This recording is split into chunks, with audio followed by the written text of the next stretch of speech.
Bienvenidos a la Agenda Económica PM de este miércoles acá en CNN Chile, la que comenzamos con Cencosud, porque luego de que se conociera la renuncia de Matías Videla a la gerencia general, luego de la multa que le aplicó la CMF por uso de información privilegiada, estaban las dudas de si Heike Paulmann, la presidenta de Cencosud, podía asumir interinamente como gerenta general. Esto porque la actual ley impide que una misma persona sea presidente y sea también CEO de una firma. Bueno, Cencosud, ante las dudas que hubo en el mercado al respecto, la zanjó este miércoles y a través de un hecho esencial enviado a la misma CMF, intentó separar aguas respecto a lo que va a asumir Heike Paulmann. Vamos a revisar la carta que se envió a la Comisión para el Mercado Financiero y que vemos acá. Entonces, tenemos que bajar un poco para que se vea más fielmente lo importante. Ahí está, en el segundo párrafo. Atendida la renuncia de Matías Videla a la gerencia general de Cencosud, el directorio encomendó a la presidente Heike Paulmann velar interinamente hasta la designación de un nuevo gerente general por el correcto funcionamiento de la compañía y conducir el proceso de designación de dicho cargo. Asimismo, en tal calidad se ha encomendado a la señora Paulmann liderar las relaciones con autoridades, accionistas, colaboradores y grupos de interés de Cencosud. Aquí ven entonces que no se ocupa el concepto de gerencia general interina, que sí salió en el comunicado de Cencosud el martes de la tarde. Aquí se hizo esto por lo que les decía, las dudas que había respecto a que pudiera ser al mismo tiempo presidenta y gerenta general. De hecho, en la última parte del hecho esencial, que necesito que por favor pongan de nuevo en pantalla, el hecho esencial de Cencosud. Eso, muchas gracias. Se señala que, adicionalmente, para cumplir con el artículo 89 del Reglamento de Ley de Sociedades Anónimas, se designó a Sebastián Rivera como representante legal interino de Cencosud. Entonces, Cencosud hace toda esta aclaración para no ir contra la ley de que Heike Paulmann ocupara presidencia y gerencia general. Precisamente, expertos de gobierno corporativo explicaron esta imposibilidad. La ley de sociedades anónimas establece la incompatibilidad entre el cargo de gerente general y el de presidente del directorio. Es indiferente que se trate de un nombramiento interino o de un nombramiento permanente de gerente general. La incompatibilidad se produce de todas formas. De hecho, lo que establece el reglamento de la ley es que el directorio tiene que mantener vigente un nombramiento de gerente general suplente para que el caso de que el gerente general en funciones no pueda ejercerlas. Me parece a mí que no es relevante si el presidente del directorio va a asumir formalmente el cargo de gerente general o si va a asumir sus funciones o tareas. En uno y otro caso, me parece, se produce la incompatibilidad. Aquí ha habido un daño reputacional objetivo y en ese sentido la decisión de Matías Videla de renunciar y dar un paso al costado y la decisión del directorio de aceptar esa renuncia creo que es la correcta. La ley de sociedades anónimas plantea que el cargo de la presidencia y la gerencia general son incompatibles y en ese sentido comparto la inquietud que pudiesen tener otros expertos. Poco antes de conocerse la renuncia de Matías Videla, también hubo una información muy importante. Codelco informó la compra de la empresa australiana que tiene un proyecto de litio en el salar de Maricunga. Es el proyecto Salar Blanco. Orlando Silva nos cuenta todos los detalles. Hola Nico, sí, buenas tardes. Se trata de esta noticia que conocimos ayer a través de un comunicado de prensa que liberó Codelco en horas de la tarde y en el que de alguna forma oficializaba este acuerdo al que llegó la cuprífera estatal con Lithium Power International, que es esta minera de origen australiano que es dueña de acá en Chile de Minera Salar Blanco, que sabemos es el único proyecto de litio que actualmente existe fuera del salar de Atacama, particularmente en el salar de Maricunga, un proyecto que llama harto la atención, no solamente por el lugar en el que está ubicado, el Salar Maricunga, el segundo de mayor concentración del mundo después del Salar de Atacama, y también porque es un proyecto bastante avanzado en el sentido de que tiene los servicios, las aprobaciones ambientales y también tiene a su favor las consultas indígenas respectivas. Entonces es un proyecto bastante avanzado y que de alguna forma también le ayuda a Codelco a seguir impulsando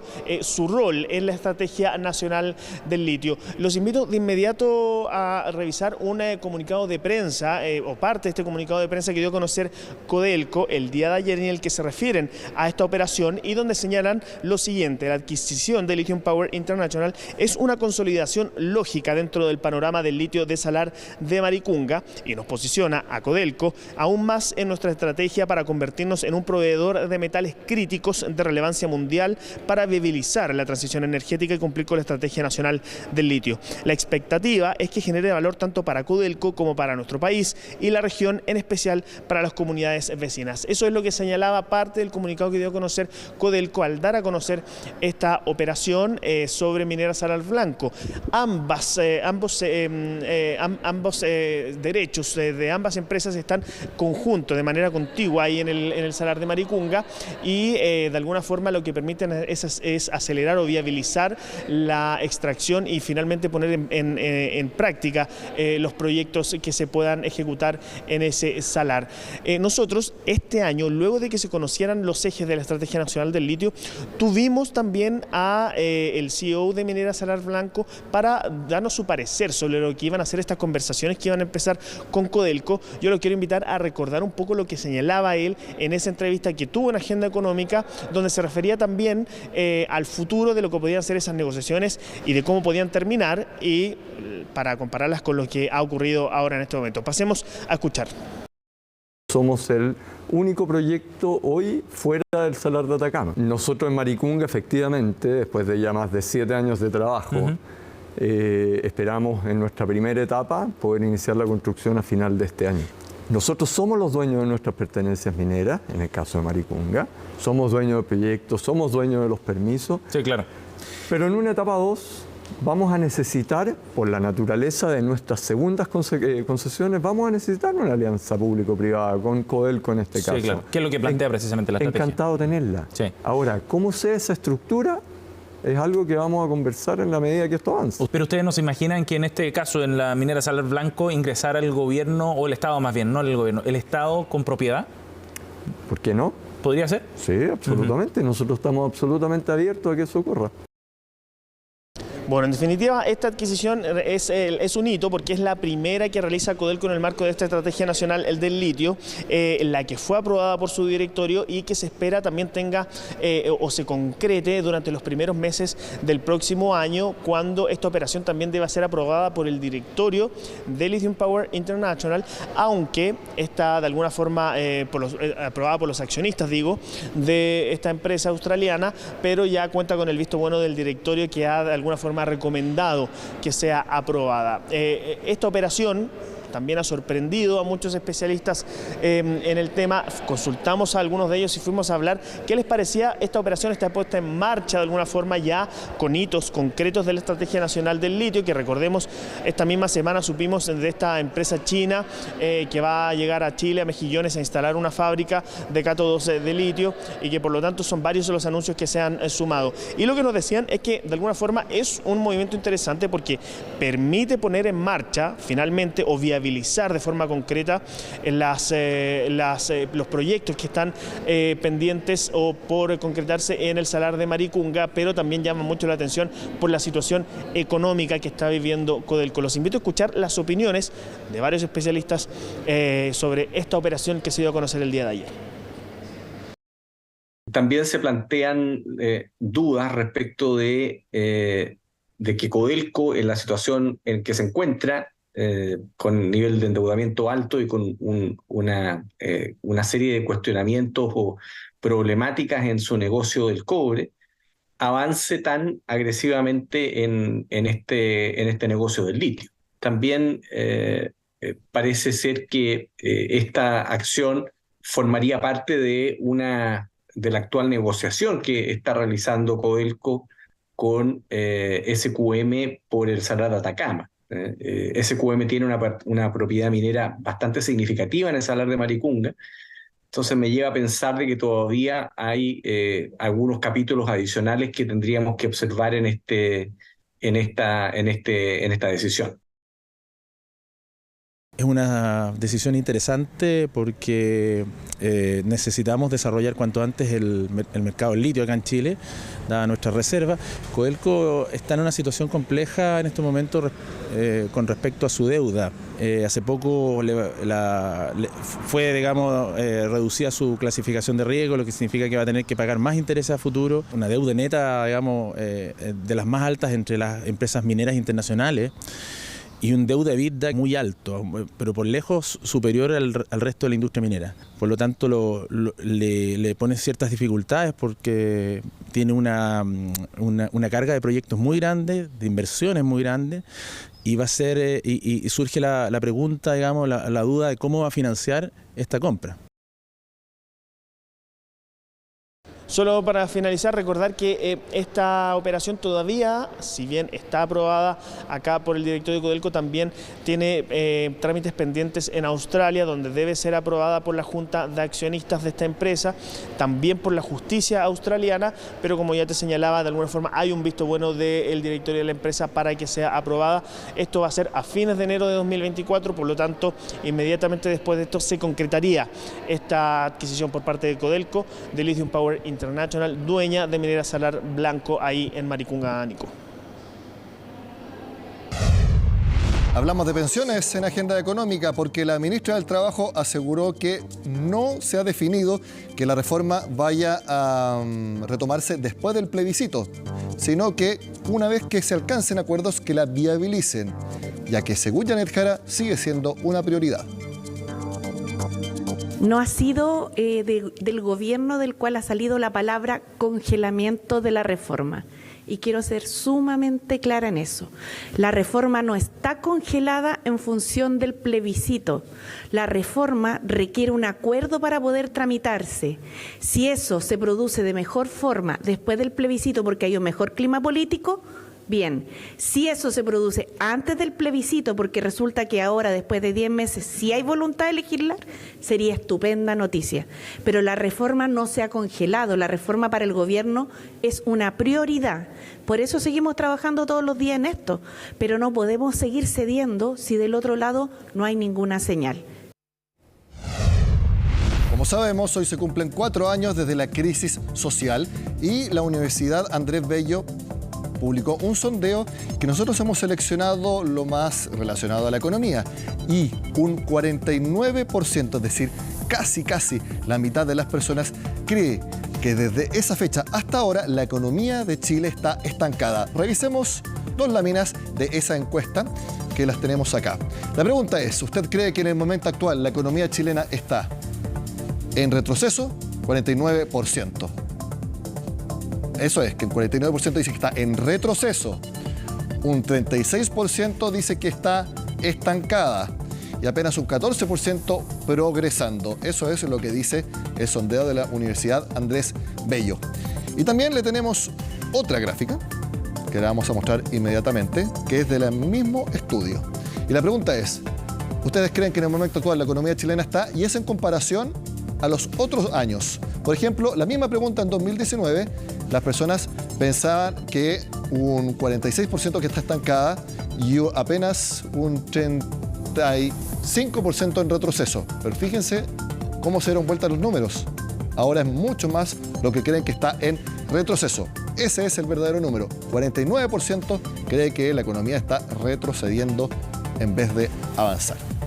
Hacemos la pausa en Agenda Económica y al regreso hablamos de cómo toda la información que tenemos de nosotros, de todas las cuentas que pagamos, pueden utilizarse para darnos unos servicios mucho más personalizados de los que recibimos actualmente. Lo hablamos al regreso.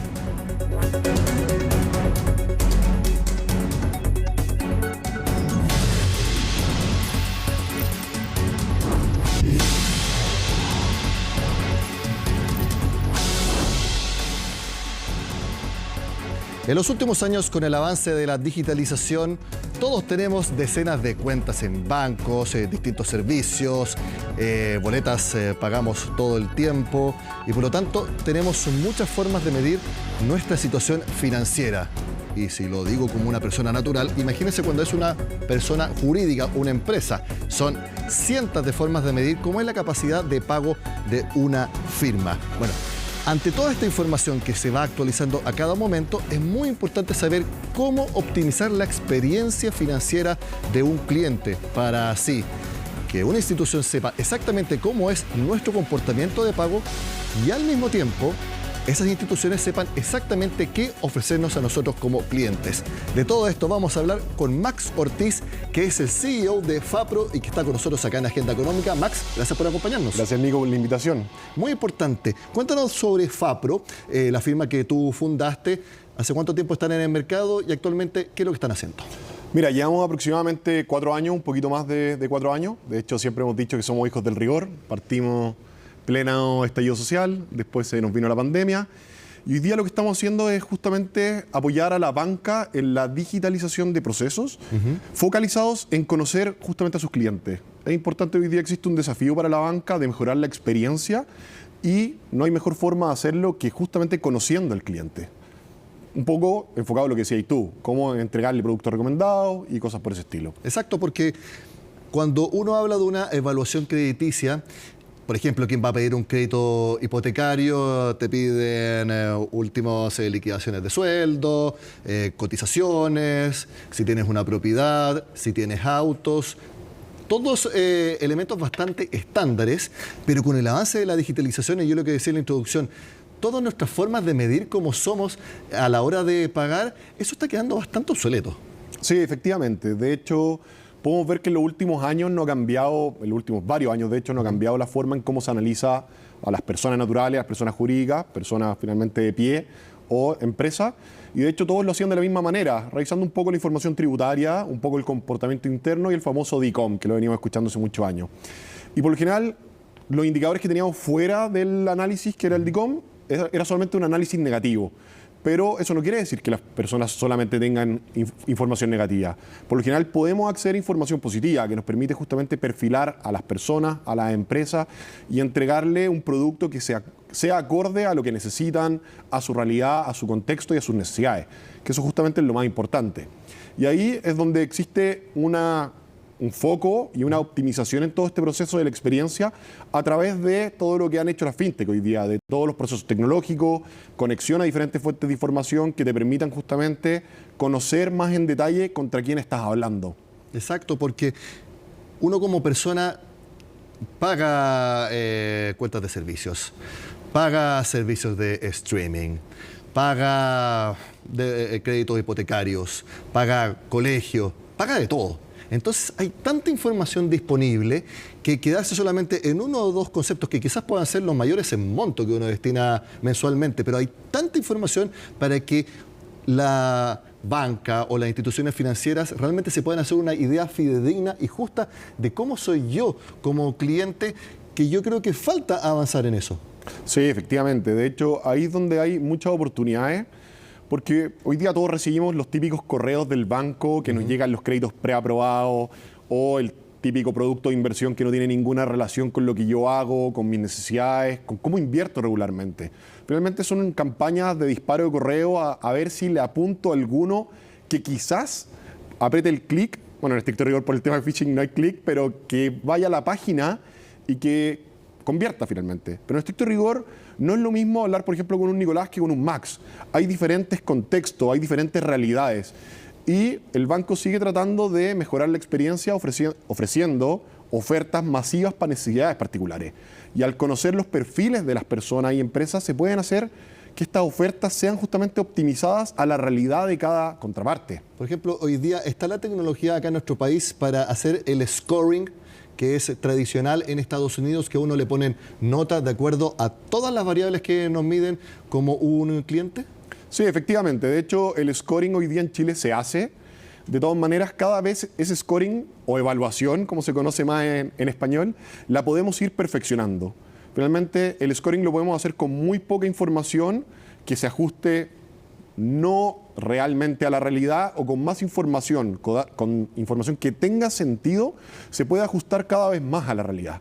Y de esa manera ir perfeccionando justamente el perfil. Esa es la gracia justamente de lo que se puede hacer hoy día. ¿Y eso se puede hacer sin violar la privacidad de los datos, que también es un tema muy sensible actualmente? Sí, efectivamente. De hecho, hoy día existe una regulación con respecto a la Ley de Protección de Datos Personales. En estricto rigor no es que uno pueda ir y descargar información sin la autorización de la contraparte. Siempre existe un proceso en el cual se dan autorizaciones por parte del usuario final, la empresa o el cliente, en el cual se permite ir a buscar esta información con un fin específico. No existe una violación en ese sentido, sino que efectivamente hay una responsabilidad por parte de la institución financiera de quien descarga la información y cuál es el beneficio o uso que se va a dar a esa información. Hay que avanzar también a la famosa deuda consolidada, porque hasta ahora la información crediticia que está en la banca no se comparte con el retail y viceversa, algo que ha pedido el Banco Central y la Comisión para el Mercado Financiero desde hace por lo menos 10 años.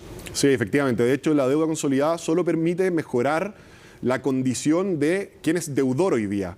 Porque efectivamente cuando no existe una deuda consolidada, que tiene que ver con estas datas interesantes a analizar, tú puedes estar sobrefinanciando una empresa que en verdad no tiene la capacidad de poder pagar o de endeudarse a esos niveles. Cuando hablamos de una deuda consolidada, efectivamente, cuando van a un privado o un retail, van a poder tener el detalle de realmente cuánto está endeudado, desde la banca hacia el retail y viceversa. Y eso permite justamente ir perfeccionando estos perfilamientos de la gente y entender en qué condiciones está. Sí, y hemos estado hablando todo el tiempo como personas naturales, pero también para las empresas, por ejemplo, una pyme o una startup que está recién partiendo, que no tiene mucho historial crediticio o de pago. Esta herramienta puede ser muy útil para que se le abra la posibilidad de bancarizarse o, por qué no, conseguir financiamiento en otro sector regulado. Efectivamente, de hecho, hoy día para las pymes es un tema, el tema de incluso las cuentas bancarias, financiamiento, porque cada pyme hay que analizarla de manera particular. Ha sido muy difícil para la banca llegar a un estándar como lo ha hecho con las personas. Las personas por lo general son más estándares. Todas tienen liquidaciones de sueldo, todas imponen, o la gran mayoría, cotizaciones, pero en cambio las pymes tienen diferentes giros, diferentes actividades, diferentes flujos. Entonces justamente con la información se puede ir profesionalizando ese modelo que nos permite evaluar y perfilar a las diferentes empresas para saber en qué condiciones están. Esto también sirve, Max, para otra arista, que es que la banca o el servicio financiero u otra empresa sepa exactamente qué ofrecernos o bien anticiparse a lo que nosotros podamos necesitar, porque si tienen la información de historial crediticio y de pago, pueden decir, ¿saben qué? A este cliente le puede ser muy útil este producto o le puede ser muy útil este descuento o este tipo de inversión. Adelantarse a lo que uno mismo como persona o como empresa pueda necesitar. Efectivamente, de hecho ahí es donde viene justamente la parte más entretenida de todo este proceso. Porque hoy día, como te decía antes, existen estas ofertas masivas que no tienen ningún sentido con el contexto. En el minuto de tener información se puede hiperpersonalizar los productos, entender exactamente cuál es la capacidad de pago, cuál es la condición, como tú bien decías, inversiones, por ejemplo. No le voy a ofrecer, por ejemplo, un fondo mutuo de alto riesgo si sé que esta persona invierte solamente en depósito a plazo. Le ofreceré justamente un depósito a plazo, saber en qué puede invertir, cómo le puedo recomendar algo. Y aquí en el minuto de hacer un mix de toda la información y un consolidado, se pueden dar recomendaciones a las personas y a las pymes. Por ejemplo, las empresas que están en tu misma condición invierten tanto o gastan tanto en remuneraciones.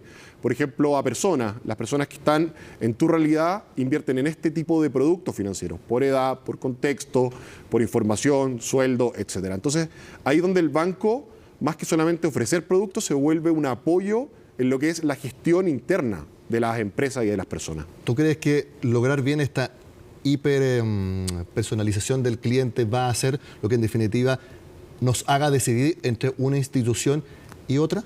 Efectivamente, de hecho hoy día podemos ver que todos los productos en la banca son commodity. No hay ninguna diferencia entre ir a pedir un crédito en el banco 1 y en el banco 2. Las tasas son prácticamente lo mismo pasa con las inversiones. Pero ¿cómo hace el banco para anticiparse a esa necesidad? ¿Cómo le ofrezco, por ejemplo, un crédito hipotecario antes de que él me lo pida y con las condiciones que se ajustan a su necesidad? Ese va a ser justamente el banco del futuro, que va a mejorar la experiencia del usuario. Y también para hacerlo todo más rápido, porque la fricción también es cuando piden demasiados papeles, papeles certificados en esta era de la digitalización, y eso hace que se friccione todo y sea un proceso bastante más doloroso, que es otro concepto que se usa. Efectivamente, y ahí tenemos lo que sería la eficiencia y la optimización de todo lo que es los procesos. Finalmente, toda esa documentación el banco la necesita porque necesita evaluarte. Y cuando te quiere evaluar, lo que necesita en estricto rigor es información. No necesita el documento particular de tus últimas 12 cotizaciones o liquidaciones o lo que sea. Realmente quiere saber en qué condición estás tú. Y en el minuto de conectarse información disponible, ese proceso se optimiza y se vuelve mucho más rápido para el usuario y también, obviamente, eficiencia para la banca.